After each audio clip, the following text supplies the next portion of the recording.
Hello all. అప్పుడప్పుడు ఎందుకో తెలియదు కానీ నాలో ఉన్న ఆర్టిస్ట్ బయటకు వస్తాడు. ఇక ఈ టేబుల్ ఉంది చూడండి ఇక్కడ. ఇది నేను మీషోలో 800 రూపీస్కి 1 year బ్యాగ్ కొన్నా, నా బొమ్మలన్నీ పెట్టుకుందామని. ఈ టేబుల్ వచ్చిన రోజే నేను దీనికి పెయింట్ వేద్దాం అనుకున్నా, కానీ కొత్తది కదా కొన్ని రోజులు ఆగుదాంలే అని లైట్ తీసుకున్నప్పుడు. అయితే మొన్న సాటర్డే నేను మస్తు ఖాళీ ఉండే, అప్పుడు ఈ టేబుల్ కనిపించింది నాకు.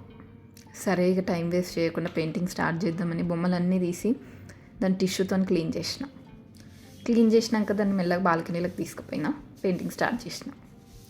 ఈ కలర్ చూస్ చేసుకునేటప్పుడు నా మైండ్లో ఏం తిరుగుతుందో నాకు తెలియదు, కానీ పెయింటింగ్ మొత్తం అయినాక మాత్రం మస్తు రిగ్రెట్ అయినా.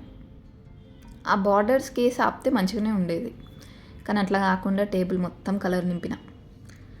మంచిగానే ఉంది కదా బేబీ పింక్ కలర్, ఎందుకంత బాధపడుతుంది అనుకుంటున్నారు మీరు. ఇప్పుడు మంచిగానే ఉంది, ఫైనల్ ప్రోడక్ట్ చూస్తేనే నా బాధ మీకు అర్థమైంది. టేబుల్కున్న కలర్ అంతా పోయింది. ఇట్లా కాదు ఇక అని నెయిల్ కట్టర్ తీసుకుని దాని కలర్ మొత్తం గీకడం స్టార్ట్ చేసిన. ఆ కలర్ మొత్తం తీస్తే నా సండే కూడా అయిపోద్ది, వేస్ట్ అవుతుందని షాప్కి పోయినా. ఇగో ఎల్లో కలర్ తీసుకొచ్చిన, మళ్ళీ కలరింగ్ స్టార్ట్ చేసిన.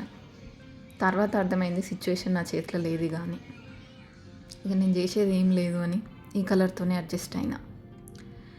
లాస్ట్కి సరే ఫస్ట్ వేసిన కలర్ కంటే బెటర్ వెళ్ళి అని కాంప్రమైజ్ అయ్యి మళ్ళీ ఇట్లాంటి అడ్వెంచర్లు చేయొద్దని డిసైడ్ అయినా.